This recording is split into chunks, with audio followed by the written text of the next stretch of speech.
నా పేరు మెగావత్ చందు నాయక్. మాది నల్లగొండ జిల్లా మర్రిగూడ మండలం అజ్లాపురం గ్రామ పంచాయతీకి అనుబంధ గ్రామం అయినటువంటి నరసింహాపురం గ్రామంలో ఈరోజు మనం మాట్లాడుతున్నాము.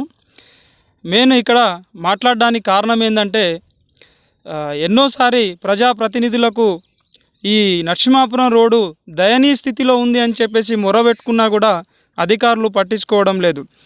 మేము గతంలో ఎమ్మెల్యేగా ఎలక్షన్ వచ్చినప్పుడు ఇక్కడ పోటీ చేసినటువంటి నాయకులు ఎమ్మెల్యేలు మేము గెలుస్తే ఈ నరసింహాపురం రోడ్డుని కంకర తేలిన రోడ్డుని బీటీ రోడ్డుగా మారుస్తామని చెప్పేసి హామీలు ఇచ్చిపోయినటువంటి దాఖలాలు ఉన్నాయి. కానీ ఇప్పటివరకు కూడా ఈ కంకర తేలిపోయిన రోడ్డుని ఇప్పటివరకు కూడా పట్టించుకోని పరిస్థితి ఇక్కడ మనకు కనిపిస్తూ ఉంది. అంటే దాదాపు ఇక్కడ ఉన్నటువంటి గ్రామాల్లో ఉన్నటువంటి ప్రజలు రాత్రిపూట పొలాలకు వెళ్ళినా కూడా లేకుంటే ఇక్కడ వేరే గ్రామానికి రవాణా సౌకర్యంతో వెళ్ళాలంటే చాలా ఇబ్బందులు పడుతున్నటువంటి పరిస్థితి ఏర్పడింది. కాబట్టి ఎన్నోసారి అధికారులకు గతంలో ఉన్నటువంటి ఎమ్మెల్యేకు, కలెక్టర్లకు, ఎంపీడీఓలకు, సర్పంచ్లకు, జడ్పీటీసీలకు మేము ఎన్నోసారి వినతి పత్రం ఇచ్చినా కూడా ఆ వినతి పత్రాన్ని డస్ట్బిన్లో పడేసిరు. కానీ ఇప్పటివరకు కూడా ఆ సమస్య ఏంది, ఇక్కడ ఉన్నటువంటి ప్రాంత ప్రజలు ఎందుకు ఈ వినతి పత్రాలు అంతగానం ఇస్తున్నారని చెప్పేసి కూడా ఏ రోజు కూడా సమస్యని వాళ్ళ దృష్టిలో తీసుకోనటువంటి పరిస్థితి ఉంది.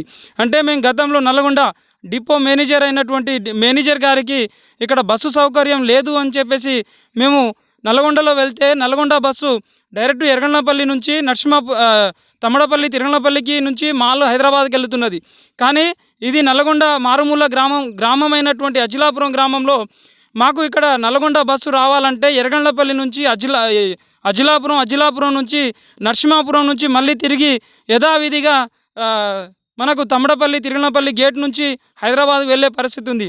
అంటే దాదాపు ఈ గ్రామంలో 1200 ఓట్లు ఉన్నప్పటికీ కూడా ఈ గ్రామ ప్రాంత ప్రజలు దాదాపు 400 నుంచి 500 మంది, అంటే విద్యార్థులు, పెద్దలు, లేకుంటే ఊరిలో ఉన్నటువంటి వాళ్ళు వేరే వివిధ పనులకు విద్యని చదువుకోవడానికి వేరే ప్రాంతాలకు ఇబ్రాహీంపట్నంకు, హైదరాబాద్కు వెళుతున్నారు. కానీ ఇక్కడ బస్సు సౌకర్యం లేదు.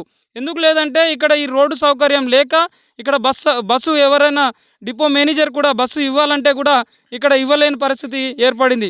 కావున ఇక్కడ ఉన్నటువంటి అధికారులు తక్షణమే ఈ రోడ్డును బీటీ రోడ్డుగా మారుస్తారా లేదంటే వచ్చే ఎన్నికల్లో ఓట్ల రూపంలో మా ప్రతాపం కూడా చూపిస్తామని తెలియజేస్తూ విజ్ఞప్తి చేసుకుంటున్నాం. Thank you. నా పేరు శ్రీనివాస్ అండి. నల్గొండ జిల్లా మర్రిగూడ మండలం నరసింహాపురం గ్రామం మాది. గత ఆల్మోస్ట్ 10 సంవత్సరాల నుంచి మా సమస్య ఒకటే, రోడ్డు సమస్య. మాది మారుమూల గ్రామం. మా గ్రామంలో రైతులు ఎక్కువ. ఆ రైతులు చేసుకున్న పనులు ఏంటివి? కూరగాయలు పండించుకోవడము, ఆకుకూరలు పెట్టుకోవడం. ఆ ఆకుకూరలు కాస్త ఆ లూనల మీదనో, స్కూటీల మీదనో, హోండల మీదనో పెట్టుకొని పోతే ఓ 300 వస్తాయి రోజుకు. ఆ 300ల్లో ఈ కంకర రాళ్ళ మీద పోతే టైర్లు పంచర్ అయ్యి ట్యూబులు పోయి 500-600 ఖర్చు అవుతుంది. 300 ఆశించిపోతే 500-600 ఖర్చు అవుతుంది.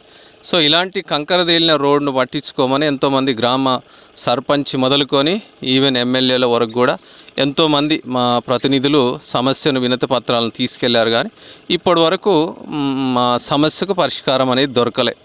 మా రోడ్డు ఎట్లోటి అధ్వానం అయిందంటే ఈ మధ్యన ఒక క్వశ్చన్ కూడా వచ్చింది, ₹1 కోటి ప్రశ్నని.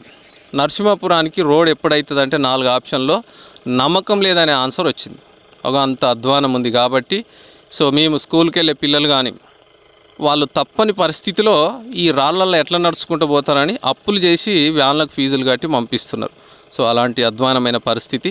కాబట్టి ఈ క్యూ న్యూస్ ద్వారా మేము చేస్తున్న విజ్ఞప్తి ఏంటంటే ఇప్పటికైనా మా వెదను ఈ యొక్క సమస్యను పరిష్కరించి ఇది ఎవరికైతే రీచ్ అవుతుందో వాళ్ళు తమ దృష్టికి తీసుకొని మరి ఈ క్యూ న్యూస్ ద్వారానన్నా మాకు సమస్య పరిష్కారం అవుతుందేమని ఆశిస్తూ ఈ కొంత సమస్య మీ ఎదుట ఉంచుతున్నాను. Thank you.